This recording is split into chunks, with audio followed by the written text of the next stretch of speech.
Trev's Hockey Show. I'm the Trev. That's too sweet. Anyway, continuing on with retired numbers. And today, we're not just catching up the Anaheim Ducks, but we're also finishing a two-parter. Now, if you haven't seen part one yet, right here, I'd highly encourage you to check it out, as it really puts this career retrospective into place. Because you gotta remember that this part one, part two one is actually in order. I mean, a lot of them are, but will be one or two where it's backwards. But this one is in order, thankfully. But again, check it out if you haven't checked it out yet. Today we're talking about the third number retired by the Anaheim Ducks, and really, without the addition of today's topic, it's really hard to think, would the Ducks even still be cup contenders? I mean, they would still be contenders regardless, but without adding today's topic and every move after that, would they only be playoff contenders or Stanley Cup contenders then? Well, thanks to the addition of today's topic, the Anaheim Ducks managed to answer just that back in 2007.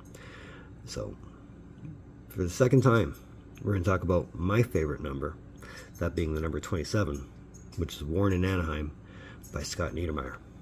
So let's talk about it.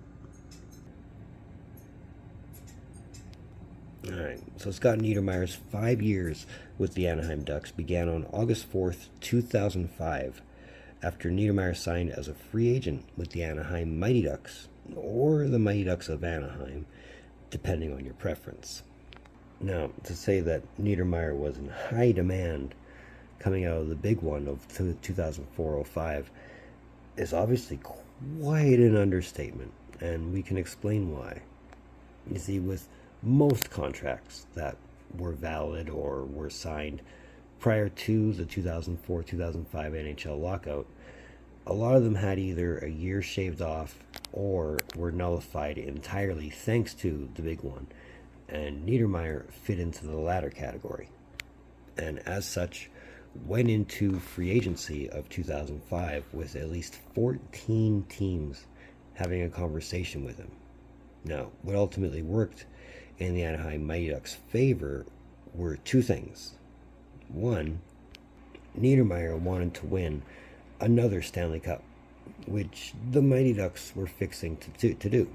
And number two, he wanted to win said Stanley Cup with his brother Rob, who was already in Anaheim at the time and was part of the Anaheim Mighty Ducks team that lost to the New Jersey Devils that had Scott Niedermayer on it in 2003. The logic behind that being, Scott already has his name on the Stanley Cup 3 times. Why not help Rob get his name on one? I mean, if you can beat him, you can help them win one too, right?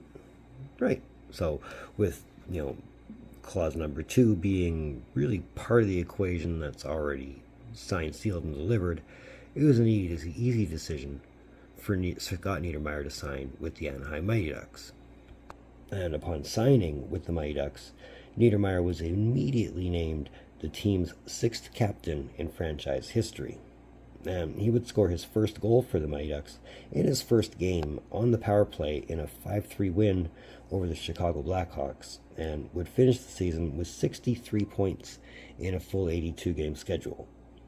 Now, the Mighty Ducks would advance to the playoffs, with Niedermayer providing the game winner in a tied-up Game 6 on way to eliminating the Calgary Flames in 7 games, before holding the Colorado Avalanche to 4 games in a 4-game sweep, before meeting the Edmonton Oilers in the Western Conference Finals. And after falling behind early and even managing to win Game 4 to keep themselves in the finals to begin with, the Mighty Ducks would ultimately come 1 goal short, losing to the eventual Stanley Cup finalists in 5 games, with Niedermayer contributing 11 points in 16 games. Now, for his regular season, though, Niedermayer was nominated to the NHL's first NHL All-Star team for the second time in his career.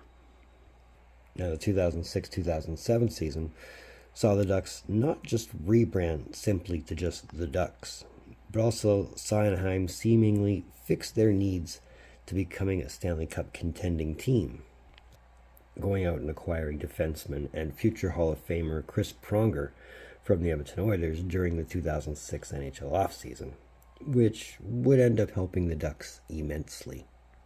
Along the way, Niedermayer would play his 1,000th NHL career game on November 28, 2006, and would add career highs all across the board in offensive stats, with 15 goals, 54 assists, and 69 points. Nice. In 79 games. The Ducks would win the Pacific Division with team bests in wins and points with 48 and 110 respectively. Now in the playoffs, the Ducks would eliminate the Minnesota Wild in 5, as well as the Vancouver Canucks in 5, and saw Niedermayer score not just the game winner in double overtime, but also the series clinching goal on way to face the Detroit Red Wings in the Western Conference Finals. Now it's at this point where Niedermayer would again prove to be clutch in clutch moments, scoring the overtime winner in Game 2, as well as setting up overtime for Game 5 with the game-tying goal with 47 seconds left, which left Anaheim to complete the comeback for the win on way to eliminating the Red Wings in 6 games to advance to the Stanley Cup final for the second time in 4 years in franchise history. Now going into the 2007 Stanley Cup Finals, the Ducks were heavy favorites to defeat the Ottawa Senators and to defeat them quickly, and well, the Ducks didn't really disappoint, eliminating the Ottawa Senators in 5 games for the first Stanley Cup in franchise history. More importantly, the first Stanley Cup in the state of California. Now, for Scott Niedermayer, this is his 4th Stanley Cup in his career, but also the first as team captain. And as team captain, he'd be the first player that the cup gets awarded to. And as team captain, he has first dibs on who he can hand off to first. So who do you think Scott Niedermayer would hand the cup off to first? Well, why his brother Rob, of course. The whole reason he signed in Anaheim to begin with. Now, Niedermayer would replicate his playoff totals from the prior year, putting up 11 points in 21 games played, and thanks to his play in the 2007 Stanley Cup playoffs, he'd be awarded the Conn Smythe Trophy as playoff MVP. Now, for his regular season, Niedermayer would be named to the NHL's first NHL All-Star team for the 3rd time in his career, and would be a finalist for the James Norris Memorial Trophy, along with his defense partner Chris Pronger, but both would eventually lose to the eventual recipient Nicholas Lidstrom. Now, just before the 2007-2008 season would start, we'd see Scott Niedermayer at a bit of a crossroads in his career. At 34 years old, he's multiple Stanley Cup championships to his name, his most recent with his brother. He's got a few individual awards, and has played in a few All-Star games, as well as other NHL-related tournaments. Niedermayer began to contemplate retirement at this point, thinking he'd done it all. So what else is there to do? But in the midst of thinking about retirement, he didn't report to team training camp before the 2007-2008 season would begin, and merely as a formality, the Ducks would strip him of his captaincy and suspend him from the team until he decided what was best for Scott Niedermayer. And after 34 games into the 2007-2008 season, Niedermayer would return to the Anaheim Ducks and still manage to play in the 2008 NHL All-Star Game, his first as a representative for the Anaheim Ducks. Now, in the 48 games that Niedermayer did play, he had 25 points as the Anaheim Ducks would begin the defense of their Stanley Cup championship. But unfortunately, the Ducks defense wouldn't go beyond the quarterfinals, as they would end up losing to the Dallas Stars in 6 games, with Niedermayer contributing only 2 assists. Not the comeback you want, right? The 2008-2009 season again saw Niedermayer contemplate retirement, but he decided well before the regular season even began that he would come back to the Ducks for this season, and was awarded the captaincy of the team back. Oh, Niedermayer would again play in his 2nd NHL All-Star game as a Duck, and the 5th and final one of his career.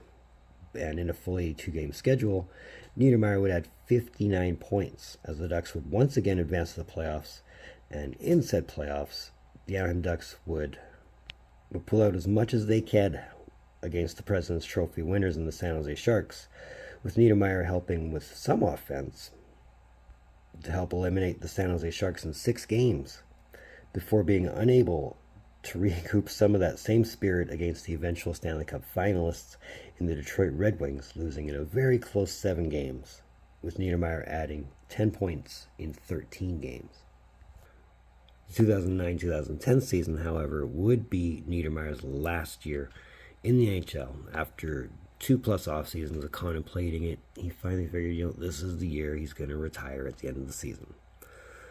Sadly, though, this would be the only time with Niedermayer in the lineup, and the first time since the 03-04 season where the Anaheim Ducks would fail to make the playoffs.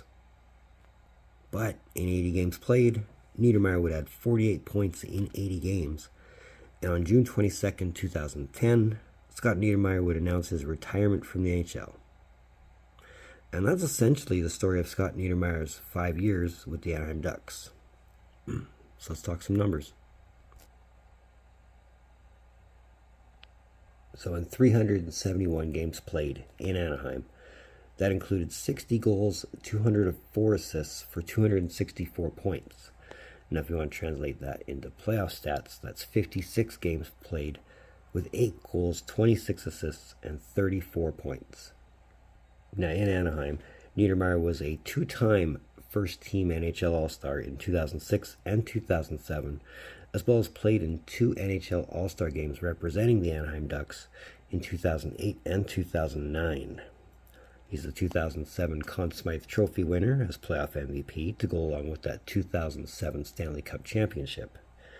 He is named one of the NHL's 100 greatest players during the NHL Centennial season, was nominated to the Hockey Hall of Fame in 2013, and had his number retired by the Anaheim Ducks on February 17th, 2019, becoming the 3rd member of the Anaheim franchise to have his number retired. So, here's my opinion on the guy. Definitely a key cog to the wheel that was the 2007 Anaheim Stanley Cup champs. Now, is it hard to say without him there's no Pronger? Without him or Pronger there's no cup? Hard to say. But with him, there was a cup, and that was important. I mean, you gotta think a team that was still reeling from the 2003 final, wanting to get over that hump and win that cup, and finally doing it 4 years later. Yeah, not an accident. And I mean, the fact that Niedermayer just proved to be that right piece that fit just perfectly at the right time for an Anaheim Ducks team that was on the threshold and ready to finally go through the wall and win that thing. Bolstered up the spirit, that's for sure. I mean, just wish he had a little more than 5 years with the Ducks. Some time to throw his name on some cement and some Ducks records or anything like that. But age is a thing. When it happens, it happens. But definitely a key piece to the Anaheim Ducks' success in the 2000s, the late 2000s. Without him, again, it's hard to imagine what kind of success they would have had when they were successful. So it's another one of them Trev's hockey shows. I want to thank you for tuning in. Don't think I don't appreciate the gesture, especially if you've made it to this point. And if you have made it to this point, feel free to give me that thumbs up, just to let me know you're here. If you're digging what I'm doing, if you just want to say hi, give me a thumbs up. I'm all for it. I really dig that. If you want to, if you haven't yet, that red button that says subscribe all over it, come on, you know you want to. I know you want to. And make that algorithm feel really good. And I mean, like I said, we're pushing to 500. And for everybody who's come along and jumped on the boat with me, thank you very much. I do appreciate you very, very much. Let's make 500 happen. So if you want, you can follow that link in my description below. That'll take you to my Facebook page. I'd love you to build an audience on there. So moving forward, well, when it comes to retired numbers, like I said, there's no shortage of them. We're not even halfway, but we are making good ground. Another 100 and some to go. But we're getting there. But either way, in the meantime, and in between time, we look forward to some Trev. Later.